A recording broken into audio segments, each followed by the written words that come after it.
2020 کے الیکشن ہو گئے، اس کے بعد پی ٹی آئی کی حکومت آئی تو انہوں نے بہرحال جو بھی ڈیسیجن لینا تھا ڈیسیجن لے لیا۔ انہوں نے کہا جی کہ اگر ہم جنریٹرز خریدتے ہیں جو تقریباً 1 ارب کے قریب ان پہ ایکسپینڈیچرز آئیں گے، تو بجائے اس کے کہ خریدنے کے بعد 3-4 سال بعد جب ہمارے پاس ہائیڈرل جو بھی اسکیمیں پائپ لائن میں ہیں وہ کمپلیٹ ہوں گی تو پھر یہ جنریٹرز کی ضرورت نہیں پڑے گی، تو اٹ مینس کہ ہمارا 1 ارب 1.25 ارب کا جو بھی اثاثہ ہے وہ بیکار ہو جائے گا۔ بہت کم عرصے میں انہوں نے وہ تمام پروسیس کمپلیٹ کر کے جنریٹرز ہنزا میں اس وقت انسٹال ہو چکے ہیں، سکردو میں انسٹال ہو چکے ہیں، چلاس میں انسٹال، گلگت میں بھی، گلگت میں اب تک 4 جنریٹرز گلگت پہنچ چکے ہیں، 4 میگا واٹ، 2 میگا واٹ کی انسٹالیشن ہو گئی ہے آج کی تاریخ۔ گلگت میں جو ہے نا وہ 31 دسمبر تک یہ سارے جنریٹرز 10 میگا واٹ گلگت میں انسٹال ہوں گے۔ تو یکم جنوری کو انہوں نے یہ خوشخبری سنائی کہ 5:30 سے لے کے 10:30 بجے تک ان انٹرپٹڈ بجلی ہوگی۔ خواتین جو تھی ہماری مائیں بہنیں ہیں ڈنڈے بردار تھی، اور جس اگریسیولی سر وہ ڈنڈے لے کے نعرہ بازی اور اتنے ترتیب، اتنے ترنم، اتنے پورے ردھم کے ساتھ وہ نعرے بازی کر رہی تھی، ایسا لگتا تھا کہ وہ اتنی تربیت یافتہ ہے پولیٹیکل اس فیلڈ میں۔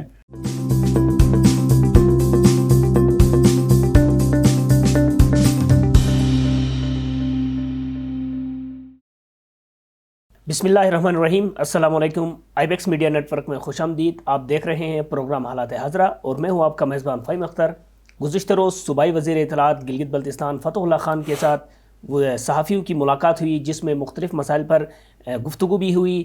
تاہم جب بجلی کا معاملہ پیش ہوا اور گلگت بلتستان میں درپیش بجلی کے مسائل کے اوپر بات چیت ہوئی تو صوبائی وزیر اطلاعات نے اس بات کی یقین دہانی کرائی کہ بجلی کا جو محکمہ ہے اور متعلقہ محکمے کا خصوصی دورہ کیا جائے گا اور اس میں تمام صحافیوں کو ساتھ لے کے جائیں گے۔ اور اسی سلسلے میں آج محکمہ برقیات کا جو پاور ہاؤس ہے اور سیکٹریٹ ہے وہاں پر اس کا خصوصی دورہ کیا گیا، جس میں بڑی تعداد میں صحافی بھی تھے اور جو متعلقہ محکمہ ہے ان کے ذمہ داران کی جانب سے اس پر بریفنگ بھی دی گئی۔ کیا مجموعی صورتحال ہے اس پہ بھی بات چیت کریں گے، اور ساتھ میں ضلع استور میں وزیر اعلیٰ گلگت بلتستان کے حلقے میں جو صورتحال ہے اس پر بھی گفتگو کریں گے، جہاں کئی روز سے خواتین مظاہرے کر رہے ہیں اور وزیر اعلیٰ کے خلاف نعرے بازی بھی ہو رہی ہے۔ وہاں کا جو بنیادی تنازع ہے وہ کس بات پہ، اس سلسلے میں بھی آج بات کریں گے۔ ہمارے ساتھ موجود ہے سینئر صحافی اور تجزیہ کار ایمان شاہ صاحب۔ شاہ صاحب، سب سے پہلے آج جو بجلی کی جو صورتحال رہی، وزیر اطلاعات کے ساتھ بریفنگ بھی رہی اور محکمہ برقیات کی جانب سے بھی بریفنگ رہی، تو مجموعی صورتحال کیا ہے؟ کیا نئے سال کی کیا خوشخبری ہے اس میں؟ دیکھیں، باقی کوئی منسٹر تو یہاں پہ نظر نہیں آ رہا۔ ایسا ہی ہے، کتنے ہیں؟ 13 کے قریب منسٹرز ہیں، 11 منسٹر ہے، دو مشیر ہیں، تعداد کا نہیں پتہ، معاون خصوصی ہیں، لمبی فہرست ہے، تعداد ٹائپ کے وہ ہیں، کوآرڈینیٹرز ہیں، فل سیٹ اپ ابھی بھی نہیں ہے، اور پتہ نہیں کوئی ٹاسک فورس والے بھی بہت زیادہ ہیں، لیکن نظر میرے خیال میں آج کل فتح اللہ ہی نظر آ رہے ہیں۔ اور ظاہر ہے سب سے بڑا کرائسس سردیوں میں بجلی ہے، اور 2000 کا دور تھا، 2007-8 میں نلتر 14 میگا واٹ یا 16 میگا واٹ، مجھے ایگزیکٹ نہیں پتہ ہے، وہ چل گیا، جس کے بعد 2-2.5 سال سردیوں میں ان انٹرپٹڈ بجلی تھی۔ ٹھیک، تھرمل شرمل کوئی جنریٹر نہیں چلتا تھا، اور اس کے بعد تقریباً 2012 سے لوڈ شیڈنگ کا وہ ایک سلسلہ شروع ہوا جو گریجولی بڑھتا چلا گیا۔ اگر 2012 میں سردیوں میں پیک جو منتھس ہیں دسمبر، جنوری، فروری، مارچ تک، اس میں اگر 2012 میں 12 گھنٹے کی شیڈنگ تھی تو 2013 میں وہ بڑھ کے 14 گھنٹے ہو گئی، 2014 میں وہ 16 گھنٹے ہو گئی، 2015 میں 18 گھنٹے ہو گئی، تو ایک مرحلے پہ تقریباً 20 گھنٹے تک کی شیڈنگ لاسٹ ایئر تک یہ سلسلہ چلتا رہا۔ اب اس پہ ظاہر ہے وہ ایک پبلک پریشر بھی ہے، سوشل میڈیا بھی ہے، تو اس پہ حکومت نے ایک ڈیسیجن لیا۔ دو ان کے پاس آپشنز تھے، ایک لانگ ٹرم، ایک شارٹ ٹرم، میڈیم بھی ہیں، لیکن وہ میڈیم جو بنتے ہیں ان کا پتہ نہیں چلتا۔ مثلا کارگا میں وہ ایک 3.5 میگا واٹ کا کمپلیٹ ہو گیا، لیکن اس سے کیا فائدہ وہ کوئی نہیں پتہ ہے، صحیح، جو کمپلیٹ ہو گیا۔ اب لانگ ٹرم میں تو ظاہر ہے ہینزل ہے، 16 मेगावाट नलतर है जो हैवी मैकेनिकल कम्प्लेक्स के साथ पंगे फटे में 10 सालों से वो प्रोजेक्ट चल रहा है, कंप्लीट नहीं हो पा रहा। लॉन्ग टर्म में तो हेजल जैसे मंसूबे हैं, हेंजल है और नलतर है, उसके बाद फिर और ज़्यादा हमारी वो आने वाली 100 साल बाद की नस्लों के लिए अताबाद है, दियामिर बाशा में वो जाके अंदर वो भी है ना, वो फंडर है, वो अगले 100 साल बाद कहीं जाके, क्योंकि यहाँ पे 3 साल का प्रोजेक्ट 20 साल में कंप्लीट होता है, तो वो 6 साल वाला प्रोजेक्ट फिर उसको मल्टीप्लाई करें तो 50-70 साल हो जाते हैं, तो वो एक इशू चल रहा है। ये शॉर्ट टर्म मंसूबों ये शॉर्ट टर्म में ये हुआ था कि हफीज सरकार ने ये किया था कि जनरेटर्स खरीदे जाएं, ठीक है, और गालिबन 10 मेगावाट के जनरेटर्स इन्होंने खरीदने थे। वो सिलसिला जो है वो ब्यूरोक्रेसी हफीज़ ने ये सारे मामला चलते रहे, तो हफीज़ अपने टेन्योर में उन जनरेटर्स का टेंडर नहीं करवा सका, ठीक, खरीदारी नहीं हो सकी। उसके बाद फिर ये 2020 के इलेक्शन हो गए, उसके बाद पीटीआई की हुकूमत आई, तो इन्होंने बहरहाल जो भी डिसीजन लेना था डिसीजन ले लिया। इन्होंने कहा जी कि अगर हम जनरेटर्स खरीदते हैं जो तकरीबन 1 अरब के करीब उन पे एक्सपेंडिचर्स आएंगे, तो बजाय इसके कि ख़रीदने के बाद 3-4 साल बाद जब हमारे पास हाइड्रल जो भी स्कीमें पाइपलाइन में हैं वो कंप्लीट होंगी, तो फिर ये जनरेटर्स की ज़रूरत नहीं पड़ेगी। तो इट मीन्स कि हमारे 1 अरब 100 अरब का जो भी असासा है वो बेकार हो जाएगा। तो इन्होंने कहा जी हम रेंटल, इसको वैसे राजा रेंटल कहते थे, चलो बहरहाल ये रेंटल जनरेटर्स के ऊपर इन्होंने कहा जी ये बेहतर रहेगा, क्योंकि जैसे ही हमारे projects hydro power projects complete होंगे तो रेंटल जनरेटर्स हम वापस कर देंगे। ज़ाहिर है वो किराए के हैं, किराए की कोई चीज़ आप इस्तेमाल करके जब आपकी ज़रूरत नहीं रहती है तो आप वापस कर देते हैं। उस पर इनका ये कहना है कि ये 65 से 70 करोड़ के एक्सपेंडिचर, और ये 25 मेगावाट का है। ये 25 मेगावाट के इन्होंने लाए हैं, जिसमें 10 मेगावाट गिलगित के लिए हैं, 8 मेगावाट गालिबन स्कर्दू है, गालिबन 4 मेगावाट उसका है जिलास का है, 3 मेगावाट हुंजा का, 1 मेगावाट नगर का है। इस तरह की कोई डिस्ट्रीब्यूशन है। तो इसका मतलब है कि बाकी अजला में बिजली की सूरत हाल बेहतर है। ठीक हो गया। अब हो के ये गालिबन सितंबर में ये फैसला सामने आया था। और 10 मेगावाट है गिलगित के बाज़ाब्ता तौर पे कब से शुरू होंगे? हाँ, वो भी अभी उसमें ये हुआ था कि जब ये रेंटल की बात पहली मतलब चीफ मिनिस्टर ने की थी, तो उस पर मेरे ख्याल में आईएमएन पे पहला प्रोग्राम हुआ था, और उसके बाद फिर पूरे सोशल मीडिया के ऊपर एक डिबेट चल पड़ी। फिर चीफ मिनिस्टर भी उसके ऊपर बहुत ज़्यादा नाराज़ भी थे, खुश भी थे, नाराज़ भी थे। वो कई मौके पे उन्होंने इसका जिक्र भी किया।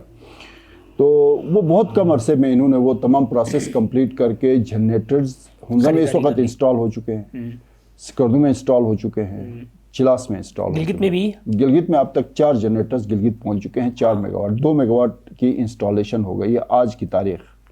आज तीसरा है। हाँ, तीसरा भी शायद इंस्टॉल हो जाएगा, कुछ रास्ते में है, कुछ वहाँ से लोड हो रहे हैं। ठीक।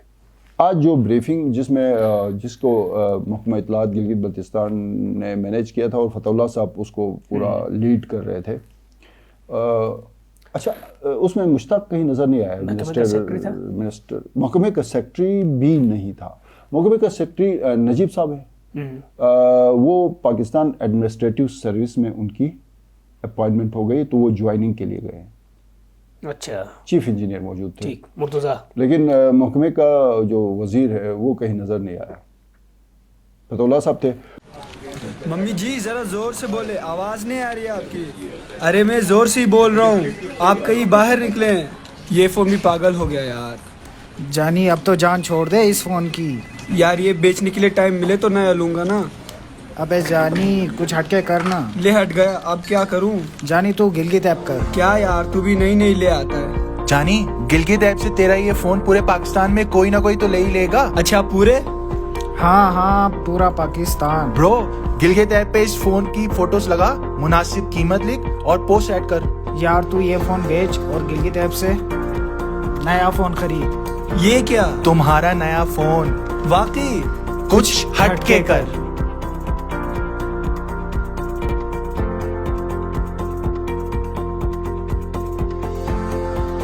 ये ब्रीफिंग उसूली तौर पे महकमे के जो मुतल्लिका वजीर हैं वो होते हैं, साथ फतहुल्लाह साहब एज ए इंफॉर्मेशन मिनिस्टर होते हैं, तो वो ज़्यादा मतलब वो बेहतर हो जाता, लेकिन वो चूंकि बस ऐसे ही है। तो उसमें फिर जो बताया गया हमें, उसमें ये बताया गया कि गिलगित में जो है ना वो 31 दिसंबर तक ये सारे जनरेटर्स 10 मेगावाट एक तैयार बजे हो में जाएंगे। इंस्टॉल होंगे।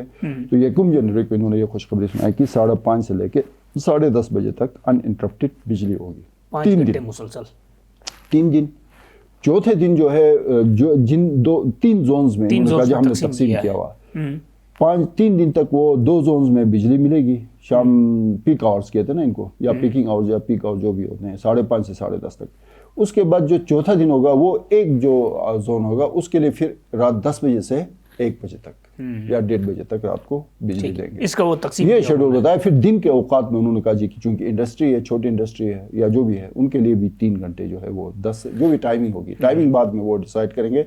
लेकिन टाइमिंग का हमने उनको गुजारिश ये की है कि दुकानें सदियों में लोग मजमूई तौर पर बिजली की तरह तरसील कितने घंटे तक होगी? वो अभी कह रहे, अभी उनका ये कहना था कि इन जनरेटर्स को इंस्टॉल किए बगैर थर्मल जो एग्जिस्टिंग इनके पास है वो नलतर कारगर को मिला के इस वक्त वो कह रहे हैं हम 8 घंटे दे रहे हैं। और इस 8 में जो इस वक्त 3 जो चल रहे हैं, 2 रेंटल प्रोजेक्ट्स, वो दोनों इसमें शामिल है? इसको नहीं, हाँ 2 शामिल है इसमें। इसमें 2 शामिल है। तो एनीवे ये मेरे ख्याल में 10 घंटे तक ठीक, चलो ये बहुत बड़ी ये एक बहुत बड़ी अचीवमेंट है सूबाई हुकूमत की इसमें जानिब बड़ी से। तादाद में मेरे ख्याल गुज़िश्ता में 5-6 सालों से तो हर दिसंबर में तकरीबन 11 साल बाद आपको रात 5 बजे से 10 बजे तक अगर ये कामयाब होते हैं, अब भी तो बेहतरी आपको जरूर बिजली में जरूर होगी। अभी भी कुछ बेहतरी आई बिल्कुल है सही। इसमें ना, ये कह सकते हैं कि बेहतरी आई ठीक है। हो गया। सर, वज़ीर आला के हलके में जो ख़वातीन का मुसलसल एहतजाज है, वज़ीर आला के ख़िलाफ़ नारेबाजी भी है, बुनियादी तनाज़ा क्या है इस कहानी का?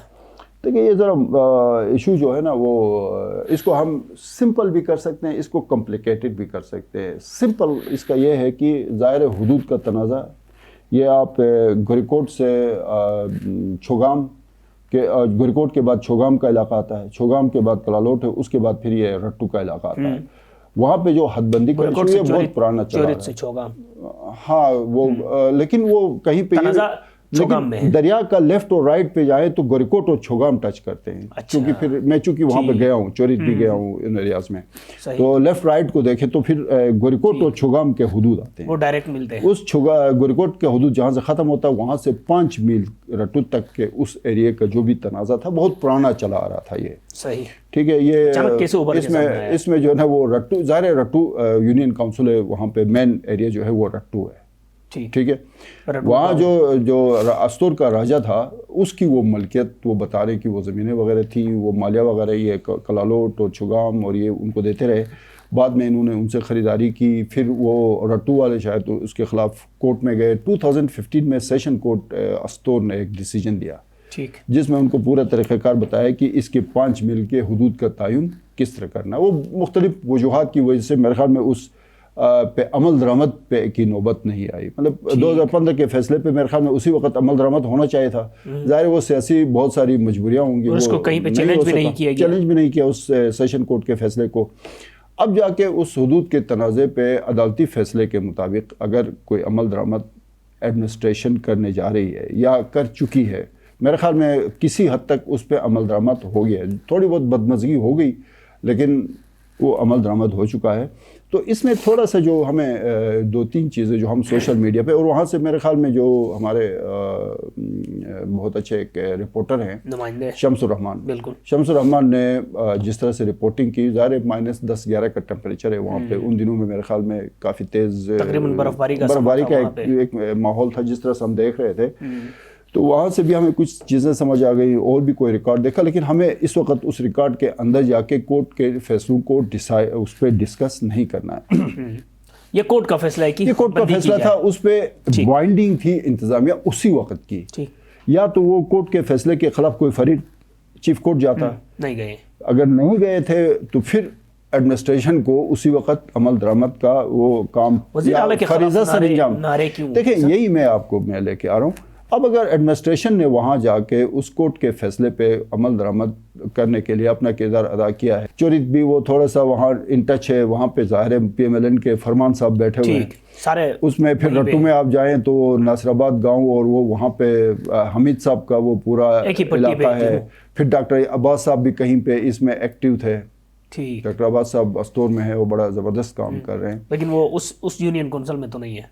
لیکن سر وہ اسی حلقے سے الیکشن لڑتے ہیں سر. ہاں متحرک ضرور رہیں گے. نہیں, ڈاکٹر عباس صاحب اسی حلقے سے خالد خورشید کے خلاف یہ الیکشن لڑے ہیں, اس یونین میں نہیں, خود بھی اسی ڈاکٹر حلقے سے ہیں, ان کی 2 شادیاں ہیں, ان کی دونوں ہماری جو بابیاں ہیں یا ان کی بیگمات ہیں وہ دونوں ڈاکٹرز ہیں, اور یہ اچھا سائن ہے کہ تینوں اسٹور میں بیٹھ کے وہاں پہ جو ہے نا لوگوں کی جو میڈیکل کے حوالے سے لوگوں کو سہولیات فراہم کر رہے ہیں. باقی ڈاکٹر عباس کی جو سیاست ہے وہ ایک اپنی جگہ پہ, لیکن یہ جو میڈیکل رول ہے ان کا, اسلام آباد جیسے علاقے کو چھوڑ کے وہ اپنی پوری فیملی کے ساتھ 3 ڈاکٹرز اس کی فیملی کے پورا ہسپتال بن گیا, 3 ہسپتال, ہاں وہ آ کے کام کر رہے ہیں. تو بہرحال پھر یہ کہانی یہ ہے کہ وہاں تھوڑے سے سیاسی عزائم بھی تھے, اور اس میں جو ایک سچویشن جو ہمیں لگی کہ خواتین کو اس طرح ڈال بنا کے آ کے یہ جو ہم نے ایک سلسلہ شروع کیا ہوا ہے, یہ گلگت میں بھی شروع ہوا ہے. انتہائی منفرد ہے.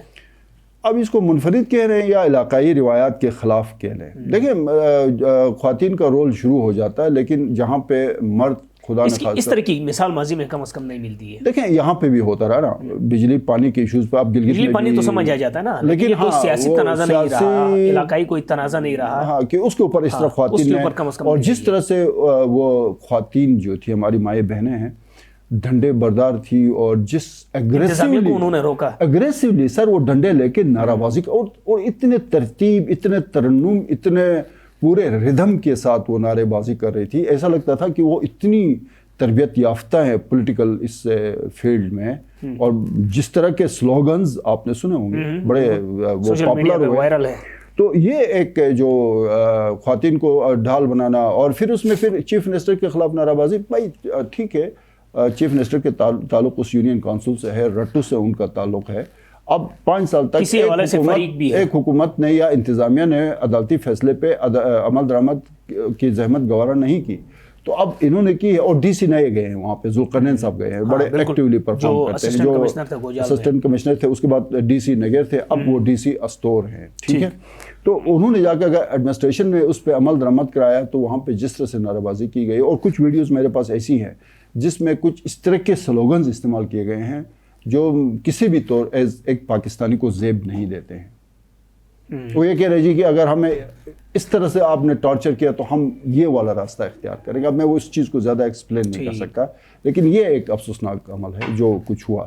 تو یہ ساری سچویشن یہ ہے کہ عدالتی فیصلہ 5 سال تک وہ لڑتا رہا. ابھی اس کی آج کی موجودہ کیا صورتحال ہے؟ وہاں کی ڈیمارکیشن کمپلیٹ ہو گئی؟ سر ڈیمارکیشن کمپلیٹ ہو گئی, لیکن اوپر چراگاہ کے اوپر میرے خیال میں وہ جو کلالوٹ میرے خیال میں گاؤں کا نام ہے, 60 گراؤنڈوں پہ مشتمل وہ گاؤں ہے, انہوں نے مزاحمت کی ہے. باقی جو مین ڈیمارکیشن جو ہونی تھی 5 میل کے, ظاہر 5 میل اور 1 میل لمبائی اور چوڑائی کا ایشو ہے نا, تو وہ میرے خیال میں چوڑائی پہ کہیں جا کے یا چراگاہ پہ پھنس گیا معاملہ, لیکن جس طرح سے ڈیمارکیشن جس حد تک ہو سکتا تھا وہ آلموسٹ کمپلیٹ ہو گیا, اور اتنا کوئی ناخوشگوار واقعہ بھی پیش نہیں آیا, چونکہ کوئی خدا نخواستہ کوئی شیلنگ, کوئی ہوائی فائرنگ, کوئی کسی کے زخمی. آنسو گیس میرے خیال سے کئی استعمال ہوئے ہیں اس سردی میں, آنسو گیس کام ہی نہیں کرتا وہاں پہ. کچھ ویڈیوز شاید سوشل میڈیا پہ اس طرح ہے. اچھا, تو یہ اب تک کی سچویشن. ٹھیک ہو گیا, بہت بہت شکریہ ایمان شاہ صاحب. ناظرین پروگرام آپ نے سن لیا, اپنے فیڈ بیک سے ضرور نوازیں اور اجازت دیجیے. اللہ حافظ.